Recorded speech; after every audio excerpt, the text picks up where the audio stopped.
Gestalt language processing, AAC, ethics. We are getting into it in a future course here at ABA Speech. Did you know that at www.abaspeech.org, I list all of our upcoming CEU courses? Every single month, I do a live course, either myself or a speaker. And the next coming months for our back to school, I said it, back to school time, we're going to be talking about the ethics of collaboration around the ideas of Gestalt language processing, AAC, verbal imitation. In September, we're going to be talking about naturalistic interventions. We have so many wonderful things in store. Now, these CEUs, you can register for the webinars completely free, and that is going to be a link in the show notes. So make sure that you register. If you want to purchase a general certificate, that's $5. Members of the ABA Speech Connection membership, are you in the membership yet? If not, join us. There's over 300 professionals and parents in the membership. You get your CEUs completely free as part of your membership. But if you're like, hey, Rose, I'm not ready for the membership, that is okay too, because every single month you have the option to just pay for your single CEU. These are ASHA approved and ACE approved courses for BCBAs, professionals, and anybody who wants to attend. So make sure that you check the notes in the show notes that is going to have the link that will take you to register for our upcoming live events around the ideas of ethics, collaboration, Gestalt language processing, AAC, naturalistic interventions, and so much more. I cannot wait to see you on a future live course.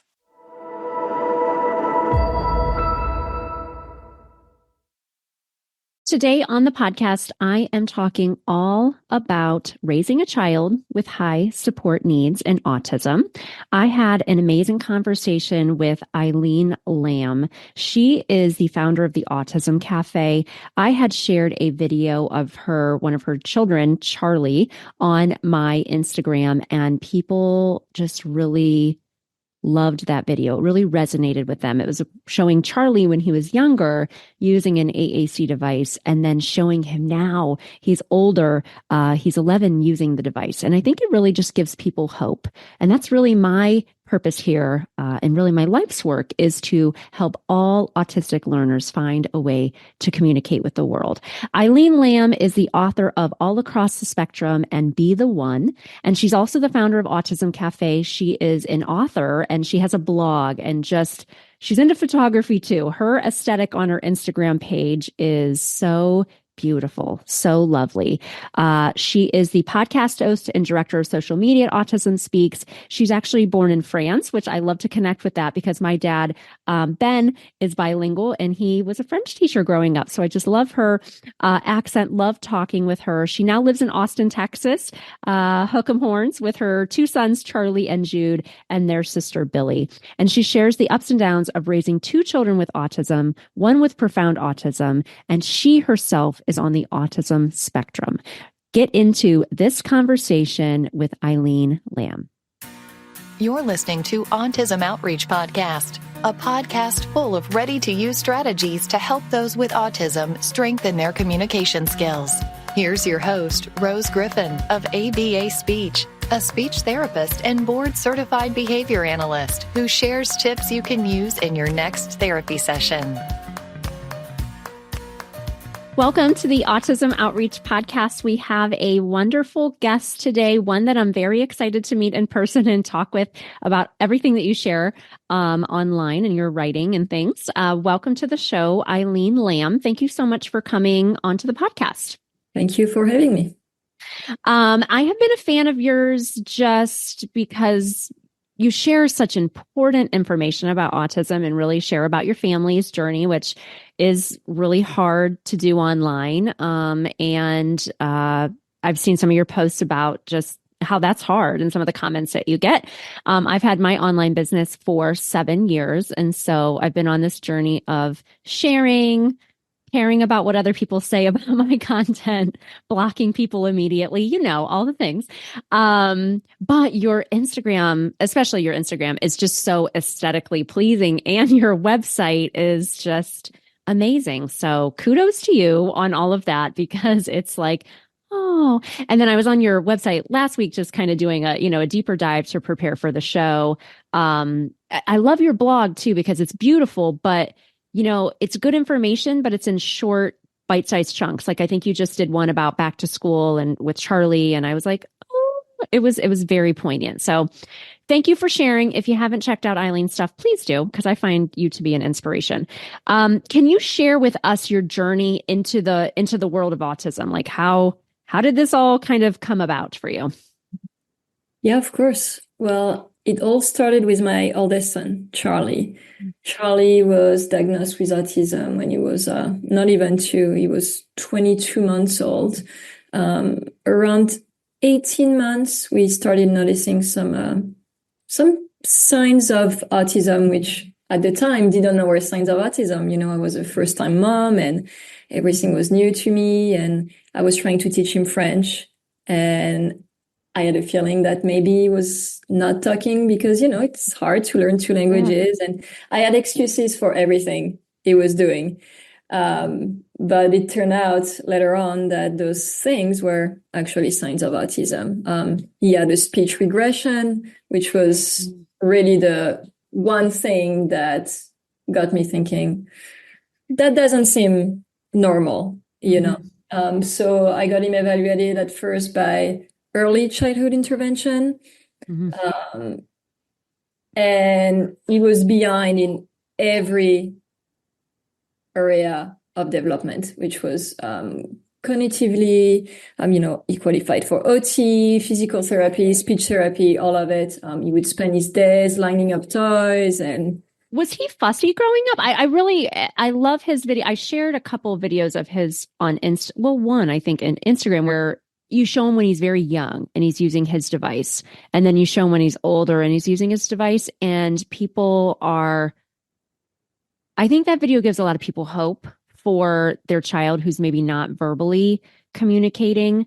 But what was his disposition like when he was younger? Because you show videos of him and he does, he has high support needs. There's a lot of things that are hard for Charlie. Was he kind of fussy as a young when he was a baby, or was it just the lack of communication that kind of was the early sign for you?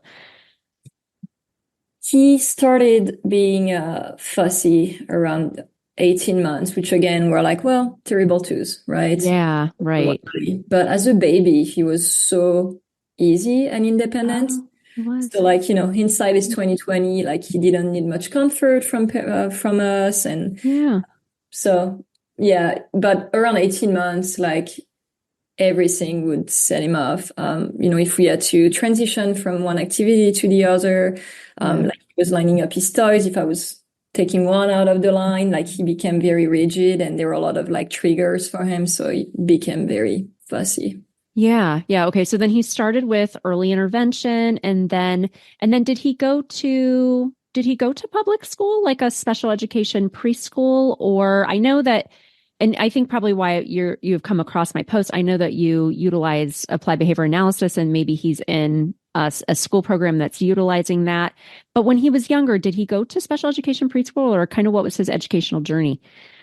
He started ABA right at 2 years old, 25 hours a week at first, then 40 hours a week. We did try when he was 3. There is in Texas, a program called PPCD. It's basically special education preschool. And we gave that a shot when he was 3 for a year, but they didn't have much experience with kids with like high support needs. And Charlie had started using an AAC device. And so that didn't really work out. So then we put him back in full-time ABA. Oh, okay. Okay, wonderful. It's great that you were able to get him a device too. I think that video that resonates with people so much is everyone asks me like, where did he get that device? What device is that? What application is he using? Because I mean, we know that like the Prolo Quota Go or whatever, I think that's maybe what he was using at the time. It starts out with different cells and they can go larger or, you can start out with a lot of buttons, you can hide some. But I think AAC is this kind of area, even for speech language pathologists, where if you haven't worked with kids who use AAC devices, you can feel really overwhelmed and not sure about how to help a child get one. So did Charlie start using his AAC device pretty early or? Yeah.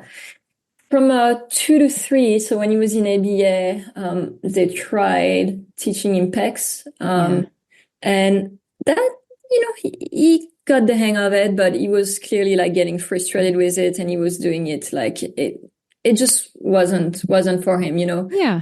I'll always be thankful for PECs because that was the basis. I think that made the transition to using an AAC device so much easier. But he wasn't reaching for it, and we wanted him to be independent in communicating, right? So his BCBA actually suggested we start using an AAC device.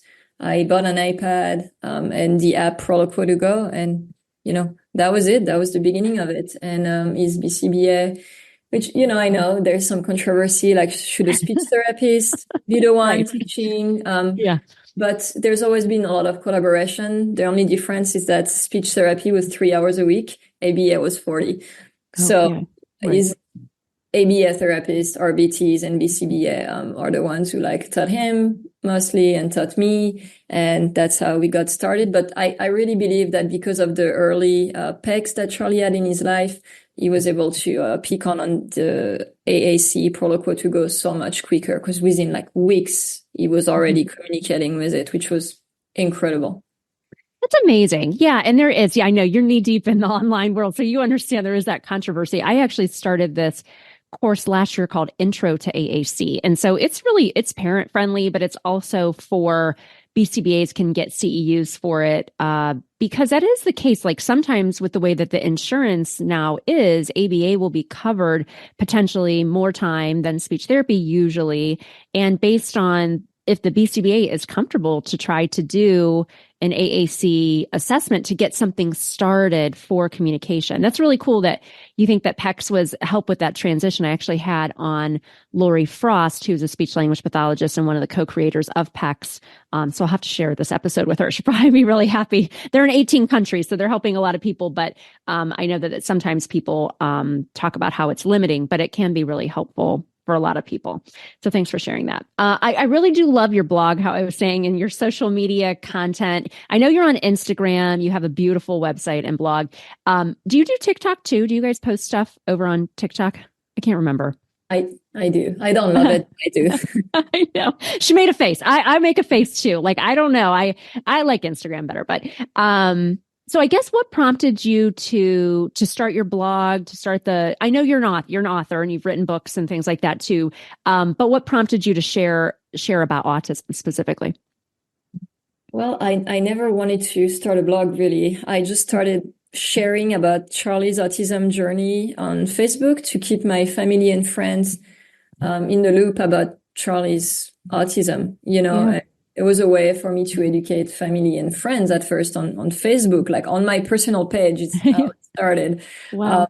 And then someone asked me to make one of my posts public. Yeah. On my personal page. And that went viral. And then I had other people telling me, oh, you should create a public page. And I did. And then it just kind of snowballed from there. So it really started on Facebook just for friends and family and extended to the entire world. Yes. Now you have so many followers on Instagram I like Instagram sometimes. I don't know. I'm trying to put myself on a social media behavior plan. But yeah, I do like Instagram. You can learn a lot there and you can make connections with people and, grow and scale your business too, because that's important. But yeah, the information that you share is just really eloquent. But I can tell that you're an author because I can tell just by, how you post on Instagram. I think people what you share really resonates. And I think you give a voice to people who can't say those things so nicely as you say them. So I think that's why it has grown. I love that it just organically grew and somebody was like, can you make that public? And then that went viral. That's cool. I love that.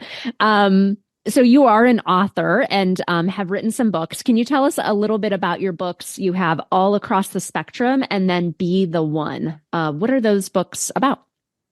So All Across the Spectrum is about autism. It's more of an autobiography, I want to say. It's my journey getting diagnosed with autism after Charlie was diagnosed with autism, growing up in France, being undiagnosed, and also about the social media world and how, the spectrum is broad, and that's something that on social media people are starting to fight. That, you hear things like everyone is equally autistic, which, okay, but there are levels of severity. My autism, talking to you right now, is so much different from my son, who's 11 and has no sense of danger, is nonverbal, doesn't understand that swallowing screws is dangerous.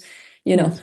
So that's what this book is about. It's really like the contrast, and, parenting a child on the spectrum, being autistic myself, it's not always easy.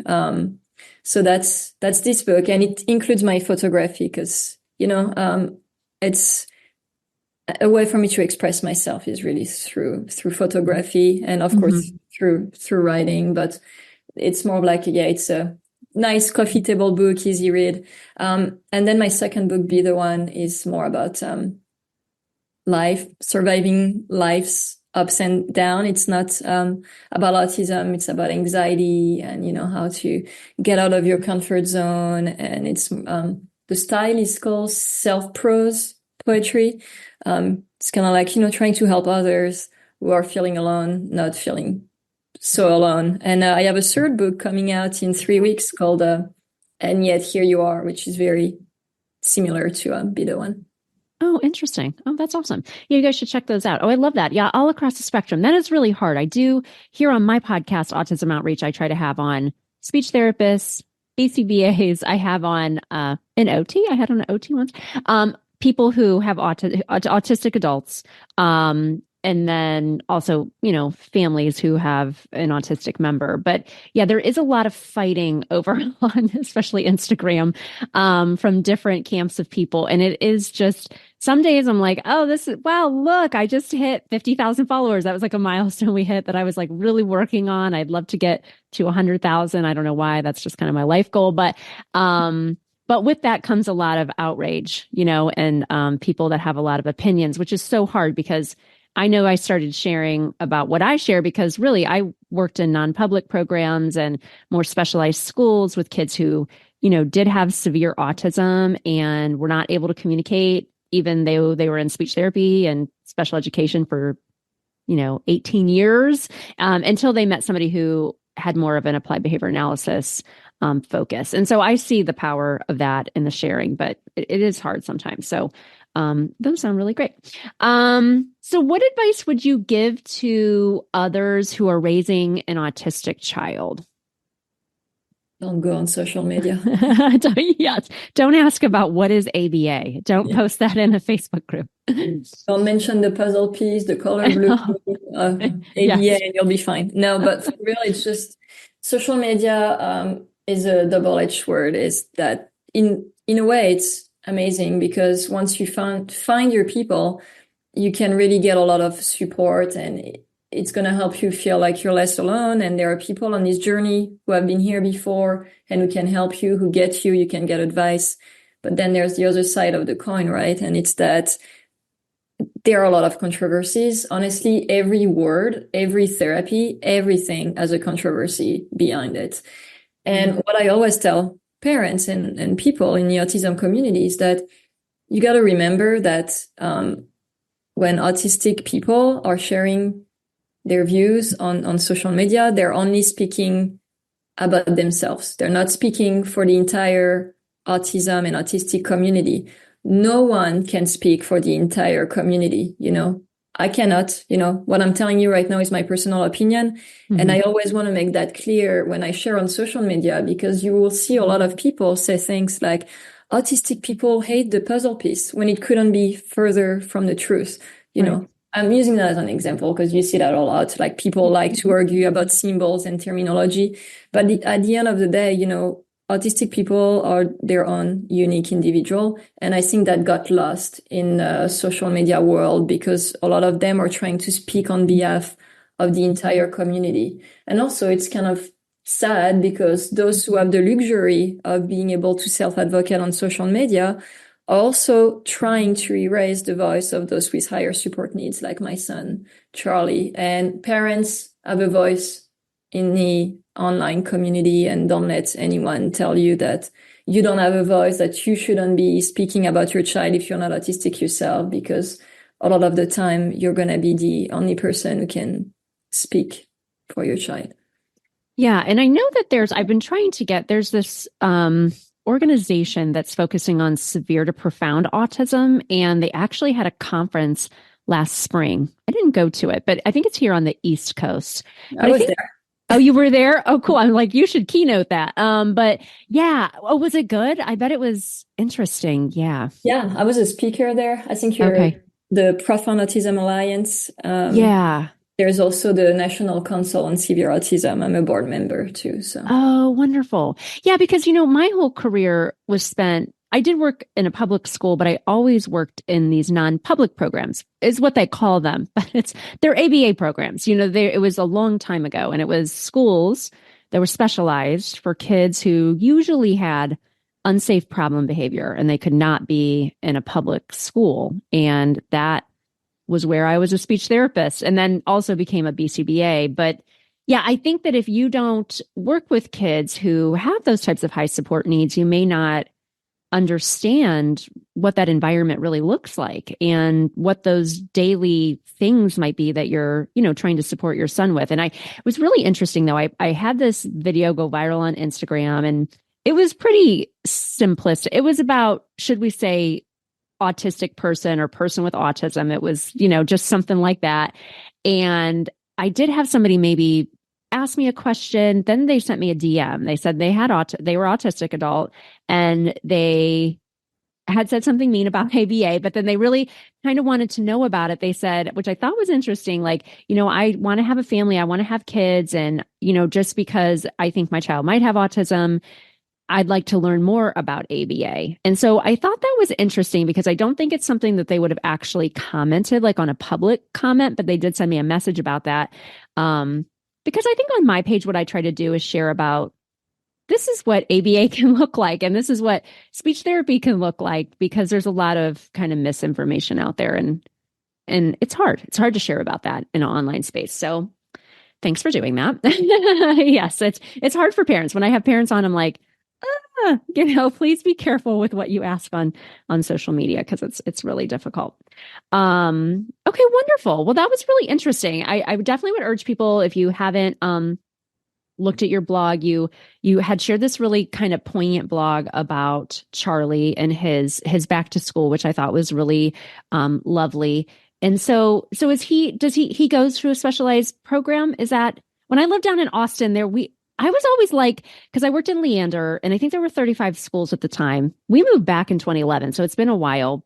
And I just remember thinking to myself, where do the kids go to school who have behavior that is hard for them to be in a public school? There weren't a lot of, ABA was just starting out, and it wasn't covered by insurance and things like that back in the day. So are there specialized programs that have more of an ABA focus now in the area? Well, there is a public school that is just for children with severe disabilities, but that's where Charlie is now, but they only give it until everything else has been tried and it failed. So we got to that point last year. That's why Charlie is there now. But before that, he was in a life skills classroom, which, might work for some kids. Charlie's needs are a little too high, right. But it's an option if you want your child to be like in public school, but in a, special education classroom. Okay, wonderful. Awesome. Well, thank you so much for coming onto the show. It was really nice to meet you. Hopefully I'll see you at a conference someday. Where can people find out more about you and your work? You can find me on Facebook and Instagram at the Autism Cafe in one word. And you can find me on TikTok at Eileen.Lamb. I also have a blog called theautismcafe.com. Wonderful. Awesome. Well, thank you so much, Eileen. It was really nice to connect. Thank you so much for having me. Have a good one. Thanks for listening to Autism Outreach. If you enjoyed the show today, make sure to subscribe so you don't miss an episode full of actionable strategies you can use in your therapy room. Write a review too. That would mean so much to me. I always love hearing from you. Have a specific topic that you want included on a future show? Reach out over on Instagram, ABA Speech by Rose, or visit me at www.abaspeech.org.